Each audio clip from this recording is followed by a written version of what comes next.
Ya nos encontramos con Valeria Coronel. Vamos a conversar sobre lo que ha sido hasta este momento el verano de las artes y también los primeros 100 días de gestión. Bienvenida, Valeria. Pues comencemos justamente con agosto, ¿no? Este agosto, mes de las artes, comenzó ya el verano de las artes, cultura y deportes. Ahora que este mes está por terminar, cuéntanos cómo evalúan la gestión de este proyecto. Buen día. Hola Doménica, qué gusto estar otra vez aquí con ustedes. Bueno, estos 100 días son una cosa muy integral de rectoría, de transformación, día a día el trabajo de la alcaldía en sus distintas secretarías bajo las orientaciones de Pavel han sido conocer y tratar de darle verdaderamente dirección a los distintos campos en los que trabajamos y también escuchar a los actores y empezar a recoger nuevamente una serie de demandas postergadas que encontramos después de una verdadera parálisis de distintos sectores. En el campo cultura, te debo decir que efectivamente había habido una parálisis no de meses, sino de años de, de atención al fomento del trabajo cultural, de una como orfandad, podríamos decir también, de los colectivos culturales que producen, que se organizan, son en general muchos de ellos colectivos de autogestión, espacios culturales que están distribuidos en distintos lugares de la ciudad, desde el centro norte a el sur y el norte, colectivos culturales compuestos por distintos tipos de comunidades, podríamos decir incluso por distintos pueblos y nacionalidades, y que estaban de alguna manera confrontados solos a una ciudad también deteriorada, a un espacio público amenazado por la inseguridad, por pocas oportunidades para los jóvenes y por definitivamente una falta de inyección de recursos para un derecho fundamental que son los derechos culturales. Entonces, eso encontramos también, digamos, no se puede atribuir solamente a la gestión anterior, sino a una crisis y a un proceso político más integral que ha afectado al país desde antes de la pandemia, que se empeoró durante la pandemia y que continuó con con una suerte de retroceso de de las instituciones públicas, de su mandato, que es atender a fortalecer a las poblaciones. Entonces, bueno, en el campo cultura, como te digo, encontramos esto, los colectivos culturales un poco confrontados en solitario a un espacio público deteriorado e inseguro, con poco fomento a su trabajo. Encontramos también las industrias culturales han sido muy desigualmente fomentadas, digamos que incluso el cine, que era un poco de la punta de lanza de las industrias culturales que habían logrado un espacio entre las instituciones, que habían creado su instituto, también mantuvieron una lucha compleja, pero no se diga las otras industrias culturales. Por ejemplo, en el campo del libro, encontramos que las ferias del libro habían tenido un muy desigual desempeño, se había fragmentado el sector, se habían digamos, tensionado las relaciones entre los actores de la industria del libro. Las ferias del libro se convirtieron en minúsculas ferias con poco éxito y eso que el libro y la editorial en el Ecuador e incluso el mercado del libro en el Ecuador no necesariamente estaba en una precarización, porque el tema de las industrias, por ejemplo, del libro, toma un tiempo madurar y en el campo de la producción literaria e incluso yo diría en la producción académica, después de 10 años de 15 años de inversión, de sostenimiento con lucha y todo, pero de las universidades, también los círculos literarios de las nuevas generaciones que han producido su obra y la calidad de las editoriales había mejorado. Y sin embargo no hemos tenido una feria del libro a la calidad de la producción intelectual, literaria y de incluso el Ujú, trabajo de las editoriales. Entonces también ahí ujú. encontramos una crisis que tendríamos que confrontar. Y bueno, Valeria, perdón que te corte ahora que mencionas la Feria del Libro. Estaba leyendo que en una entrevista con La Hora mencionaste que la Feria del Libro de Quito no ha tenido la responsabilidad y profesionalización necesaria. Y también indicaste que este año no habrá esta feria. Entonces, en ese sentido, ¿en qué se va a diferenciar la próxima Feria del Libro de Quito y cómo hacemos para que no caiga en los mismos problemas que nos estás mencionando? Bueno, más bien tenemos buenas noticias al respecto. Hemos tenido algunas conversaciones y diálogos con actores sobre la base de un proyecto que desarrollamos en la Secretaría de Cultura para profesionalizar la Feria del Libro. Y entonces no es que este año no va a haber mercado del libro, vamos a tener la exposición de la obra que se produjo este año, que es una expectativa de la sociedad y también de los productores de libros y de los comerciantes de libros y de los autores. Todos los años se quiere mostrar la obra. Entonces, este año también se va a mostrar la obra. Tenemos reservado el centro de exposiciones del Bicentenario, que está tan bonito y tan al punto de las tendencias contemporáneas. Tenemos un diseño para un encuentro de libro para el mes de noviembre.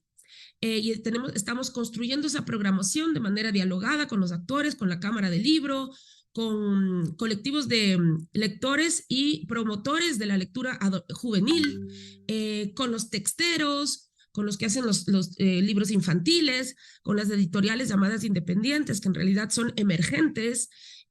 Con mucho, tenemos una muy interesante y nutrida conversación con el sector. Y aparte de tener esa conversación, que creo que es un prerequisito para que las cosas empiecen a funcionar, tenemos un diseño y un presupuesto y un programa que la Secretaría de Cultura y la Alcaldía de Pavel Muñoz destina de manera específica todo este esfuerzo para que este año haya un encuentro importante del libro. Ahora, el encuentro del libro tiene dos partes. Por un lado, se va a poner a disposición de la población los libros que se han producido este año y las editoriales y las casas comerciales de libros, así como todas las iniciativas ciudadanas en torno al libro, se van a mostrar y se va a poder comprar libros. Eso va a haber, acompañada además de unos eventos culturales y artísticos para que anime a la gente a llegar a buscar los libros y a sentirse en entretenimiento y seguridad en ese espacio. Pero aparte de ser este mercado de libros, llamémoslo así, tenemos una serie de mesas de discusión sobre cuáles son las tendencias contemporáneas, particularmente América Latina, que es donde es nuestro espejo, para que nuestra Feria del Libro de mayo del 2024 tenga las condiciones de una feria internacional a la que siempre se quiere volver. Entonces, en estos talleres que van a acompañar el mercado del libro en noviembre, talleres de profesionalización. ¿Qué negocios queremos hacer desde el Ecuador y desde Quito con las cadenas internacionales más prestigiosas del libro? ¿Qué debería esperar un autor cuando produce un libro? ¿Cuáles son sus derechos? ¿Cuáles deberían ser sus mínimos deberes? ¿Qué hacemos con la cadena de producción de los diseñadores y las imprentas? ¿Cuál es la tendencia más alta en términos de diseño? ¿Qué deberían esperar las imprentas? ¿Deberían estar organizadas? ¿Cuáles serían los costos? Entonces vamos a tener una serie de mesas sobre la producción de las editoriales académicas, otras sobre las literaturas emergentes, otras sobre las memorias de la literatura más convencional, pero que ha marcado tendencia en el caso ecuatoriano. Tenemos cerca de 20 talleres con convocatoria a actores fundamentales del mundo de la industria, que es una industria o una constelación grande que se llama el libro. El libro no es un solo personaje el que lo construye, es toda una cadena de valor. Entonces queremos aprovechar este momento del mercado del libro que vamos a hacer en noviembre, del encuentro del libro, para hacer estos talleres de profesionalización e ir con un pacto y con una orientación conjunta a mayo, y esperamos que todos los mayos de cada año sea la Feria del Libro de Quito, que se encuentra entre la Feria del Libro de Bogotá y la Feria del Libro de Buenos Aires, y que la gente diga, no se debe faltar a la Feria de Quito, porque Quito tiene un concepto, porque Quito es una ciudad maravillosa, porque Quito tiene cierto tipo de obra que no tienen otros países. Entonces, eso es lo que estamos preparando. En ese sentido, la respuesta es, hay mercado del libro y encuentro del libro este año, y la Feria del Libro profesionalizada, acordada en mayo con la calidad que se merece. Clarísimo, Valeria. Ahora, ya nos has comentado un poco sobre los desafíos que tuvieron al momento de iniciar la gestión. En estos primeros 100 días, ¿cuál dirías más bien que fueron los logros que ya se han obtenido? Bueno, nos correspondió trabajar como aprendimos, lo más rápido y lo más eficiente y lo más excelente posible. Entonces fue todo un reto. Por ejemplo, nosotros entramos a finales de mayo y el mes de junio ya es un cambio climático, un cambio del estado de ánimo de la ciudad, pues empieza el verano. Entonces, Al mes de llegados, básicamente, teníamos que haber desarrollado una agenda de artes y de cultura y de memoria y de deporte, porque se llama el verano de las artes, la cultura y el deporte, para la ciudad, para las juventudes que salían de las escuelas y los colegios, a garantizarles sus derechos al uso del espacio público.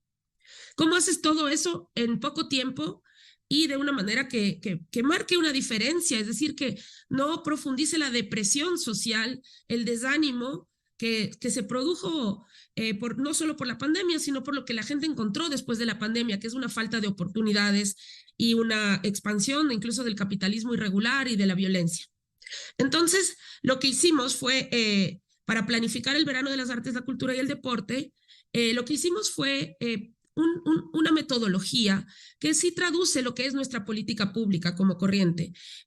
Hicimos una aproximación a las administraciones zonales para que las actividades culturales instaladas en el espacio público, en parques, en espacios de colectivos como las Casas Somos, talleres y toda la programación cultural de cerca de 400 eventos y 400 procesos, que todavía no terminan, por cierto, terminan ahora a finales de septiembre, pero para que desde junio hasta septiembre todas estas activaciones de 400 eventos y talleres y conciertos y festivales respondan a las expectativas de las comunidades.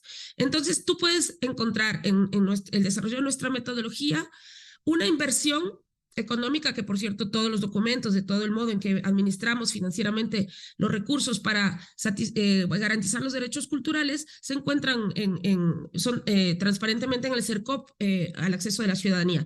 Pero lo que hicimos fue un proceso redistributivo, es decir, lo menos concentrado los recursos en un solo sector de la ciudad, que haya activaciones desde Solanda, Chillogallo, Carapungo, Calderón, que haya activación en toda la ciudad, en la Carolina, en el Lichimbía, en el centro norte, que es uno de los más golpeados de la ciudad. Les digo, las comunidades del sur y del norte, las comunidades populares son mucho más cohesionadas, ocupan mucho más del espacio público, pese a los riesgos. El centro norte es la zona más abandonada, es una de las zonas que hay que regenerar para la sociedad.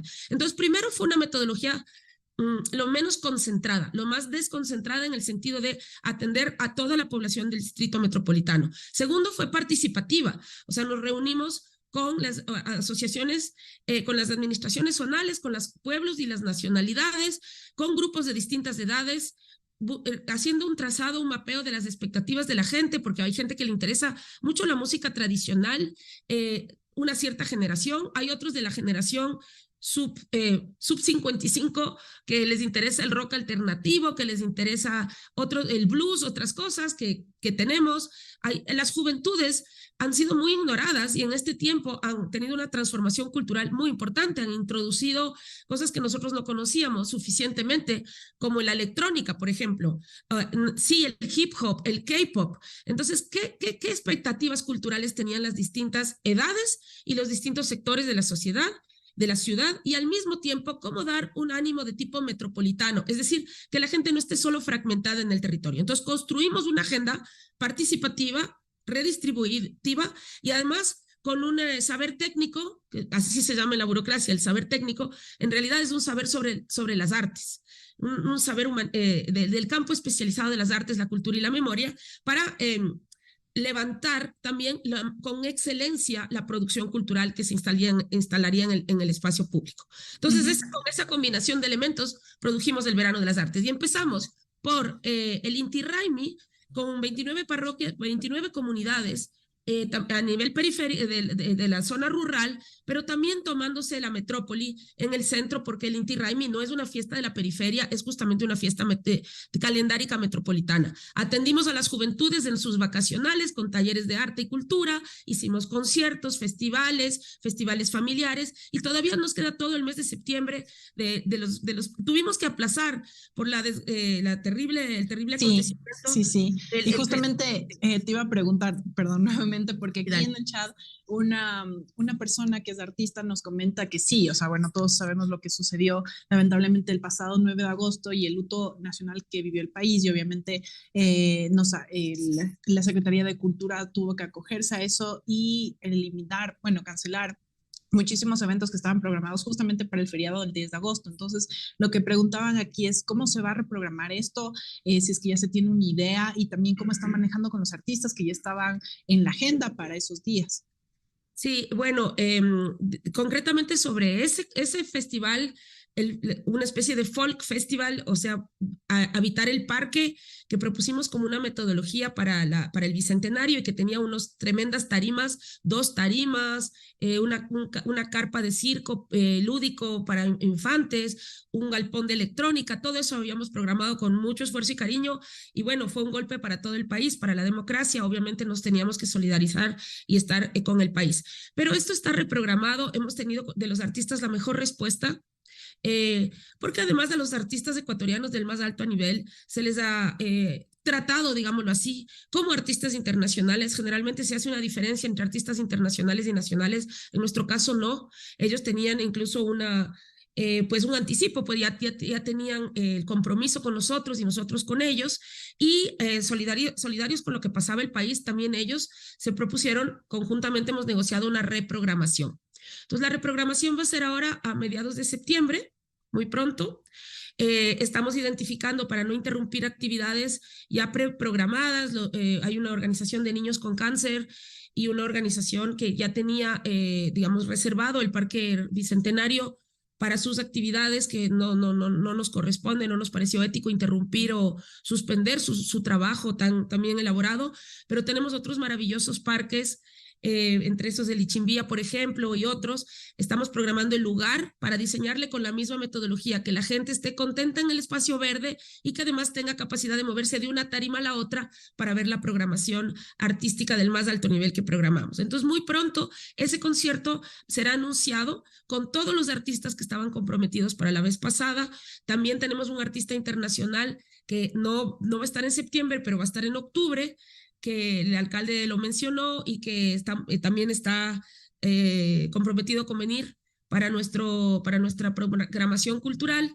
Ya no será dentro del verano, pero será en octubre. Y la gran tarima que tenía, las 2 grandes tarimas y toda esta producción que habíamos hecho para el Bicentenario, lo pudimos reprogramar porque realmente los actores culturales se pusieron del lado de hay que lograr estos eventos y hay que sostenerlos. Entonces, estamos muy contentos. En realidad, lo que desbaratamos en ese momento, que fue un golpe, lo pudimos reconstruir todo. Y solamente este fin de semana ya hubo Rocco Tocoyao, el Quito Blues, tenemos digamos, la cartelera cultural de Quito, y modestia aparte está, Quito no debe tener modestia, en Quito pasan cosas, hay una agenda cultural tremenda. Valeria, ya para terminar, puedes extender una invitación a toda la gente que te está viendo en este momento para que pueda ser parte justamente de este verano de las artes, cultura y deportes. Cuéntales dónde pueden encontrar toda la programación. Sí, claro. Muchas gracias por invitarme a esto. Siempre estamos difundiendo que hay mucha actividad cultural en este momento, que no se pierdan los conciertos que hay todos los fines de semana, algunos más grandes, otros de menor escala, en distintos lugares de la ciudad. Toda la información, toda la agenda cultural, esta vez ya no solamente del centro, del centro-norte, sino de toda la ciudad, está accesible en quitocultura.com, agenda. También hay QRs en algunas partes de la ciudad, en la misma página. Si usted acerca su teléfono, la agenda se le baja en el celular, con lo cual se facilita porque puede portar la agenda por todos lados. Y estén atentos y difundan entre sus amigos, redes, familia, para que sea un espacio, porque estos espacios de la activación cultural están acompañados de seguridad, de hidratación, de cuidado ciudadano. Entonces es un gran lugar para acudir con sus amigos y familia. Listo, Valeria, muchísimas gracias y nos quedamos atentos también a este desenvolvimiento del mes, de los meses de verano de las artes que continúa ya en septiembre con todo lo que nos adelantaste. Muchísimas gracias por estar aquí y esperamos tenerte en otra ocasión. Claro que sí, gracias, Doménica. Hasta luego. Hasta luego. Para más información, ingresa a quitocultura.com. Somos Secretaría de Cultura, Alcaldía de Quito.